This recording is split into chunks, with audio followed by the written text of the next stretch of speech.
Brought to you by NBC bearing, भारताची पहिली bearing उत्पादक। मराठा आरक्षणाचे संघर्ष योद्धे मनोज जरंगे पाटील यांनी मुंबईमध्ये 5 दिवस उपोषण केल्यानंतर राज्य सरकारने त्यांना एक GR दिलेला आहे। या GR वरून सध्या राज्यामध्ये सगळीकडे गदारोळ निर्माण झाला आहे। या GRच्या आधारे सरसकट मराठा समाजाला आरक्षण मिळणार की नाही मिळणार यावरती चर्चा सुरू आहे। बऱ्याच ठिकाणी या संदर्भातल्या समित्या स्थापन केल्या जात आहेत, अनेक वेगवेगळे पत्रक काढले जात आहेत आणि त्यामध्ये सुद्धा कुणबी मराठा, मराठा कुणबी यांना प्रमाणपत्र देण्यासंदर्भात समिती गठीत केली जाते। मात्र जो निव्वळ मराठा आहे त्यांना मागासवर्ग अदर बॅकवर्ड क्लासचा लाभ मिळणार आहे का, ते ओबीसीत समावेश होणार आहेत का, यावरून संभ्रम निर्माण झालेला आहे। मात्र हाच संभ्रम दूर करण्यासाठी मराठा समाजाच्या आरक्षणाचे अभ्यासक आहेत दत्तू कराळे, त्यांनी एक अत्यंत महत्त्वाचा अहवाल समोर आणलेला आहे। तो अहवाल यापूर्वीही सगळ्यांना सर्वश्रुत आहे, मात्र आज त्या अहवालाची चर्चा करण्याचं कारण म्हणजे त्या अहवालाच्या आधारे मराठा समाजाला पुन्हा एकदा आरक्षण मिळू शकतं। तो अहवाल कोणता आहे तर तो अहवाल आत्ता आपण बघू शकता की माझ्या समोर आहे। या अहवालाचं म्हणजे काकासाहेब कालेलकर आयोग जो स्थापन केला होता त्या आयोगाने हा या ठिकाणी अहवाल तयार केलेला आहे। आपण जर हा अहवाल पूर्णपणे बघितला तर आपल्याला दिसतंय गव्हर्नमेंट ऑफ इंडिया म्हणजे केंद्राने स्थापन केलेला मागासवर्ग आयोग होता, त्याचे काकासाहेब कालेलकर हे अध्यक्ष होते आणि त्यांनी तयार केलेला हा अहवाल आहे। सत्यमेव जयते report of the backward classes commission अर्थात बॅकवर्ड आयोगाचा हा अहवाल आहे जो 1956 साली तयार करण्यात आलेला आहे। पहिला मागासवर्ग आयोग कधी स्थापन झाला तर पहिला मागासवर्ग आयोग स्थापन झाला तो 1953 साली, ज्यावेळेला पंडित नेहरू हे देशाचे पंतप्रधान होते आणि त्यांच्याच उपस्थितीमध्ये काकासाहेब कालेलकर हे राज्यसभेचे खासदार होते, त्यांच्या अध्यक्षतेखाली हा आयोग स्थापन करण्यात आला। सर्वात महत्त्वाची आणि लक्षात घेण्यासारखी बाब ही आहे की काकासाहेब कालेलकर आयोग हा राज्यातला नव्हे तर देशातला सगळ्यात पहिला मागासवर्ग आयोग होता। तिथून पुढे जी काही आरक्षणाच्या मर्यादा वाढवल्या, ज्या काही जाती आरक्षणामध्ये घातल्या, त्या सगळ्या जाती काकासाहेब कालेलकर यांच्या आयोगानुसार घातलेल्या आहेत, मागासवर्ग आयोगाच्या अहवालानुसार। आता हे काकासाहेब कालेलकर कोण होते तर काकासाहेब कालेलकर हे कोकणातल्या सावंतवाडी जवळच्या बेलवाडी गावामध्ये त्यांचा जन्म झाला होता।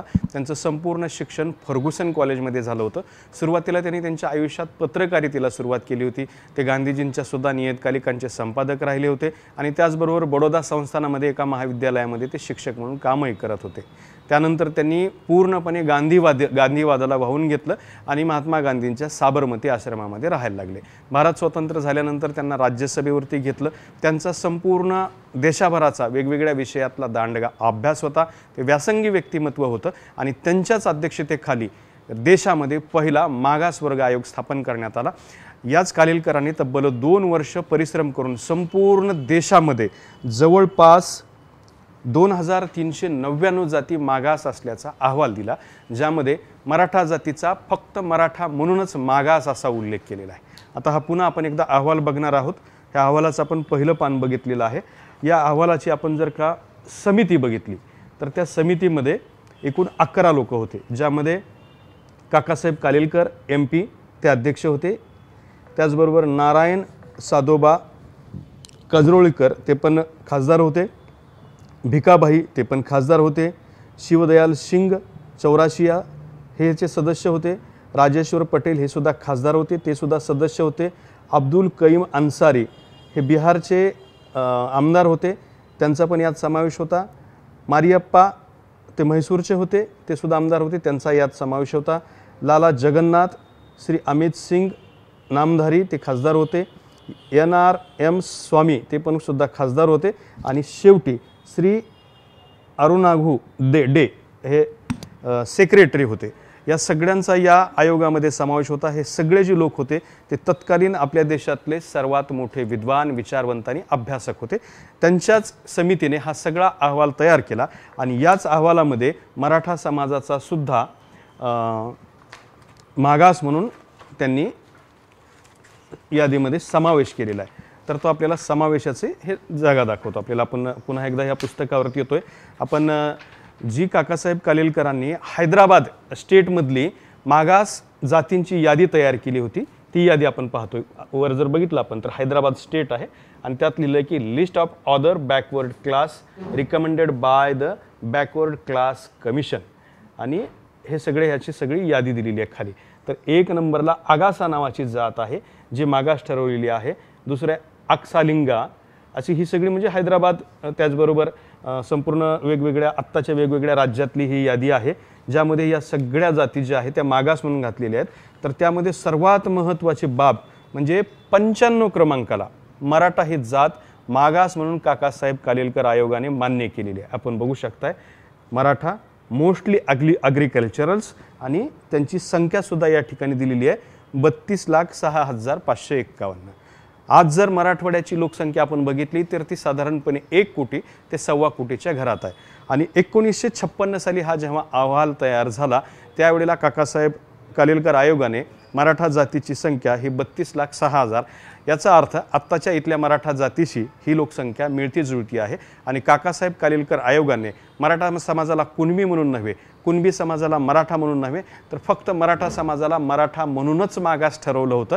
आणि याच आधारे मराठा जात हीच अदर बॅकवर्ड क्लासमध्ये टाकता येतं या आयोगानुसार आणि मराठा समाजाला मागाससुद्धा ठरवता येतं. किंबहुना एका महत्त्वाच्या आयोगाने मराठा समाजाला मागाससुद्धा ठरवलेला आहे. त्याचा हा महत्त्वाचा आयोग आहे. हा सगळा आयोग समोर आणून याचा अभ्यास केलेले जे अभ्यासक आहे दत्तू कराळे आपण त्यांच्याशी बोलणार आहोत.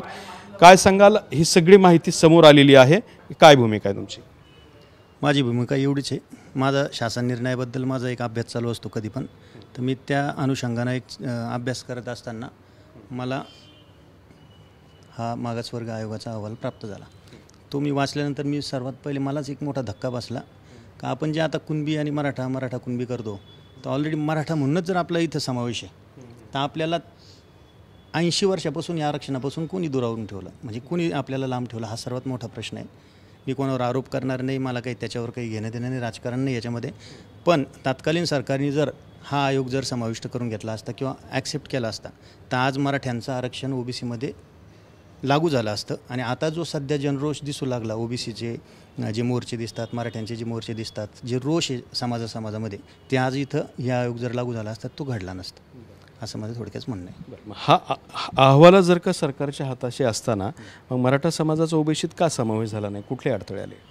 हा अहवाल जेव्हा संसदेमध्ये पारित करण्यासाठी दाखल झाला त्यावेळेस संसदेमध्ये मतऐक्याने झालं, त्यामुळं तो अहवाल फेटाळण्यात आला संसदेमधून. मात्र संसदेने त्याला एक विशिष्ट यंत्रणा सांगितली का केंद्रामध्ये जर ओबीसीची एक यादी बनवायची ठरली तर ते शक्य नाही आहे, कारण प्रत्येक राज्यामध्ये वेगवेगळे ओबीसीचे जाती वेगवेगळ्या आहेत. या राज्यामध्ये समजा महाराष्ट्रात जी ओबीसीत जाते ती दुसरीकडे ओबीसीत म्हणजे ती जात थोडी तिकडं कनिष्ठ नाही, ती तिकडं वरिष्ठ असू शकते. त्यामुळं केंद्राने असं ठरवलं की केंद्राची एक सूची त्याच्यात बनवू शकत नाही. त्यामुळे त्यांनी एक राज्याला 1961 साली एक आदेश दिला का तुम्ही तुमच्या स्तरावर आता ओबीसीच्या याद्या बनवा. त्यामुळं हा आयोग नाकारण्यात आला फक्त एका मुद्द्यामुळं. आणि नंतर मग राज्याला अधिकार दिल्यामुळं राज्यांनी ह्याच आयोगाचा अभ्यास करून असे 15 आयोग स्थापन झाले होते 1961 साली. त्यानंतर त्यांनी ह्याच आयोगाचा अभ्यास करून यातल्याच जाती काढल्या. आणि महाराष्ट्राच्या सरकारने त्यावेळेस दुर्दैवानं माळी, तेली आणि मराठा या 3च जाती याच्यातल्या वगळून टाकल्या आणि 1962 साली एक शासन निर्णय बनवला. त्यानंतर त्यांना परत एक जाणीव झाली की आता आपल्याला अजून एक सुधारित GR बनवणं गरजेचं आहे. तर त्यांनी 13 ऑक्टोबर 1967 साली परत एक दुसरा एक शासन निर्णय बनवला जे सुधारित GR आहे. त्यामध्ये फक्त 180 जातींचा त्यांनी समावेश केला. त्यामध्ये पण मराठा, माळी आणि तेली यांचा समावेश त्यांनी काही केला नाही. नंतर त्यांना परत एक जाणीव झाली का माळी आणि तेली यांना घेणं गरजेचं वाटतं. तर त्यांनी 1968 साली एक पाणी GR काढला, त्यात 4 ओळी फक्त त्यात माळी आणि तेली जातीचा समावेश केला. तर माझा आरोप किंवा म्हणणं हेच आहे का त्याच वेळेस जर त्याच्यामध्ये आणखीन एक जात जर समाविष्ट करून टाकली असती, म्हणजेच मराठ्याची जर जात तिथं आली असती ह्या अहवालानुसारच, तर या अहवालानुसार जर ती जात जर समाविष्ट झाली असती तर आज मराठ्यांचा अनुशेष इतका मागं गेलेला आहे मराठवाड्यातल्या मराठ्यांचा का तो कोण भरून काढणार, हा एक मोठा प्रश्न आता इथं तयार झालेला आहे. माझं एकच मत आहे का त्यावेळेस आताचे सरकारचे लोक किंवा आताचे जे लोक म्हणतात का मागासवर्ग आयोगानं आपल्याला मागास ठरवलं पाहिजे वगैरे वगैरे, तर देशाच्या पहिल्या मागासवर्ग आयोगानं आपल्याला मागास ठरवलं होतं. तर मग त्यांनी आपल्याला तो ॲक्सेप्ट करणं गरजेचा होता.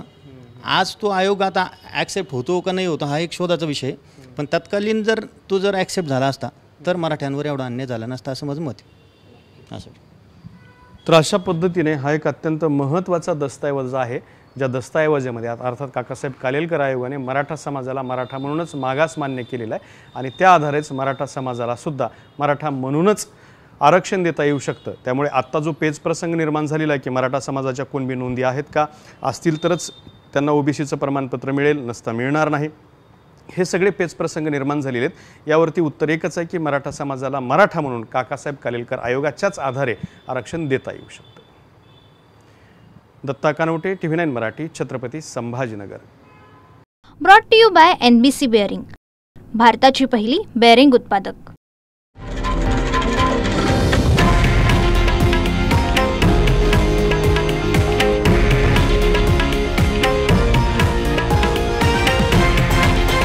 हे आहे देशातील नंबर 1 न्यूज नेटवर्क आणि आपण पाहत आहात TV9 मराठी, एकमेव.